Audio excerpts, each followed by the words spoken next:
Bapak, Ibu, dan saudara-saudariku yang terkasih dalam Tuhan kita Yesus Kristus, salam sejahtera untuk kita semua. Berkat Allah yang Maha Kuasa senantiasa menyertai kita. Hari Jumat tanggal 27 Agustus tahun 2021 adalah peringatan wajib Santa Monica. Santa Monica lahir pada tahun 331 dari keluarga Kristen di Tagaste, Afrika Utara. Ketika berusia 20 tahun, ia menikah dengan Patricius, seorang pemuda kafir yang mudah naik darah dan sering mabuk. Berhadapan dengan itu, Monica tetap sabar dan lembut hati. Doa-doa Monica dan kesabarannya membuat suami serta ibu mertuanya bertobat dan menjadi Kristen. Di antara anak-anaknya, Agustinuslah yang paling mencemaskan hatinya. Monica bertahun-tahun berdoa agar Agustinus bertobat. Monica pun selalu menyertai anaknya kemanapun ia pergi. Jalan terang mulai terlihat ketika Monica berkenalan dengan Uskup Ambrosius yang kemudian membawa putranya Agustinus ke jalan pertobatan. Beberapa hari sesudah pertobatan putranya, ia pun jatuh sakit. Kepada Agustinus, ia berkata, "Anakku, satu-satunya yang kukehendaki ialah agar engkau mengenang daku di altar Tuhan." Ia pun akhirnya meninggal di Ostia, Roma. Hidup Santa Monica sungguh memberikan teladan bagi para ibu. Kesulitan di rumah, kecemasan karena anak-anak, kesusahan setiap hari dihadapinya dengan satu sikap, yaitu penyerahan diri kepada Tuhan lewat doa. Monica menghadapi setiap masalahnya dengan berani, menimba kekuatan lewat doa, dan tetap percaya akan penyertaan Kristus yang takkan meninggalkan umatnya.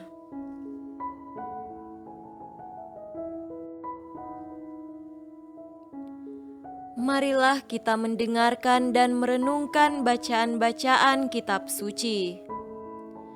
Bacaan pertama dari surat pertama Rasul Paulus kepada jemaat di Tesalonika, pasal 4 ayat 1-8. Akhirnya saudara-saudara, kami minta dan nasihatkan kamu dalam Tuhan Yesus. Kamu telah mendengar dari kami bagaimana kamu harus hidup supaya berkenan kepada Allah. Hal itu memang telah kamu turuti, tetapi baiklah kamu melakukannya lebih bersungguh-sungguh lagi. Kamu tahu juga petunjuk-petunjuk mana yang telah kami berikan kepadamu atas nama Tuhan Yesus. Karena inilah kehendak Allah, pengudusanmu, yaitu supaya kamu menjauhi percabulan, supaya kamu masing-masing mengambil seorang perempuan menjadi istrimu sendiri dan hidup di dalam pengudusan dan penghormatan, bukan di dalam keinginan hawa nafsu, seperti yang dibuat oleh orang-orang yang tidak mengenal Allah, dan supaya dalam hal-hal ini orang jangan memperlakukan saudaranya dengan tidak baik atau memperdayakannya. Karena Tuhan adalah pembalas dari semuanya ini, seperti yang telah kami katakan dan tegaskan dahulu kepadamu. Allah memanggil kita bukan untuk melakukan apa yang cemar, melainkan apa yang kudus. Karena itu, siapa yang menolak ini bukanlah menolak manusia, melainkan menolak Allah yang telah memberikan juga Roh-Nya yang kudus kepada kamu. Marilah kita mendengarkan dan merenungkan bacaan-bacaan kitab suci. Tuhan beserta kita, sekarang dan selama-lamanya. Inilah Injil Yesus Kristus menurut Matius. Dimuliakanlah Tuhan. Injil Matius pasal 25 ayat 1 sampai 13. Pada waktu itu, hal kerajaan sorga seumpama 10 gadis yang mengambil pelitanya dan pergi menyongsong mempelai laki-laki. 5 di antaranya bodoh dan 5 bijaksana. Gadis-gadis yang bodoh itu membawa pelitanya, tetapi tidak membawa minyak, sedangkan gadis-gadis yang bijaksana itu membawa pelitanya dan juga minyak dalam buli-buli mereka. Tetapi karena mempelai itu lama tidak datang-datang juga, mengantuklah mereka semua lalu tertidur. Waktu tengah malam, terdengarlah suara orang berseru, "Mempelai datang, songsonglah dia." Gadis-gadis itu pun bangun semuanya, lalu membereskan pelita mereka. Gadis-gadis yang bodoh berkata kepada gadis-gadis yang bijaksana, "Berikanlah kami sedikit dari minyakmu itu, sebab pelita kami hampir padam." Tetapi jawab gadis-gadis yang bijaksana itu, "Tidak, nanti tidak cukup untuk kami dan untuk kamu. Lebih baik kamu pergi kepada penjual minyak dan beli di situ." Akan tetapi, waktu mereka sedang pergi untuk membelinya, datanglah mempelai itu, dan mereka yang telah siap sedia masuk bersama-sama dengan dia ke ruang perjamuan kawin, lalu pintu ditutup. Kemudian datang juga gadis-gadis yang lain itu dan berkata, "Tuan, Tuan, bukakanlah kami pintu." Tetapi ia menjawab, "Aku berkata kepadamu, sesungguhnya aku tidak mengenal kamu." Karena itu, berjaga-jagalah, sebab kamu tidak tahu akan hari maupun akan saatnya. Demikianlah Injil Tuhan. Terpujilah Kristus.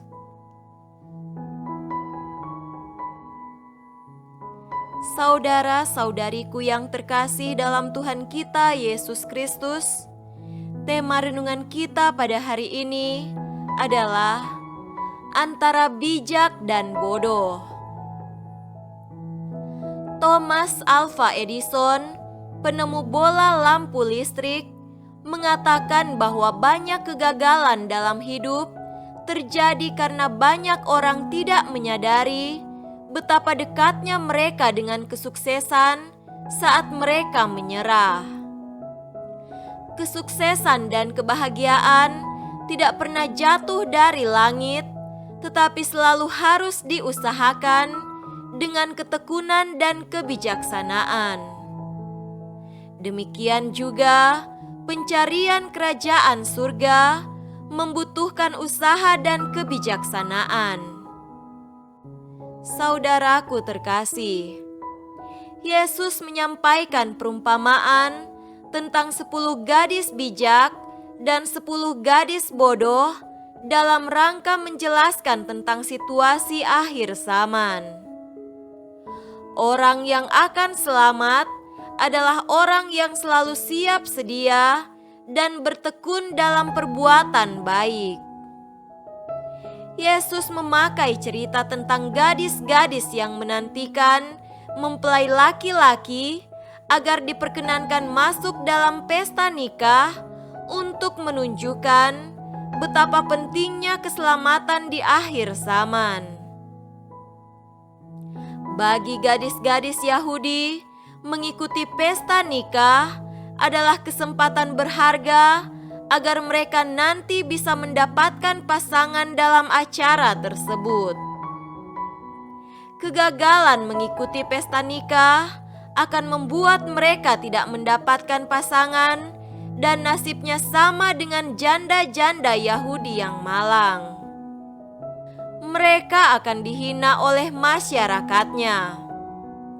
Gadis bijak berhasil mendapatkan kesempatan berharga karena mereka bertekun berjaga-jaga.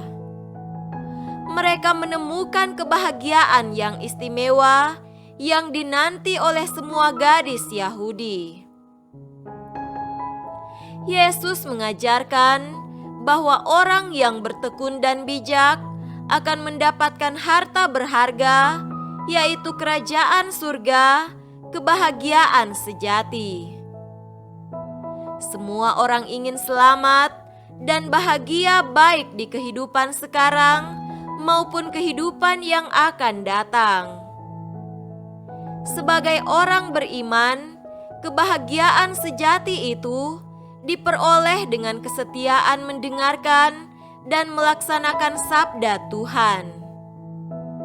Keterbukaan menerima sabda Tuhan memampukan orang beriman untuk selalu bertekun dalam perbuatan-perbuatan yang baik.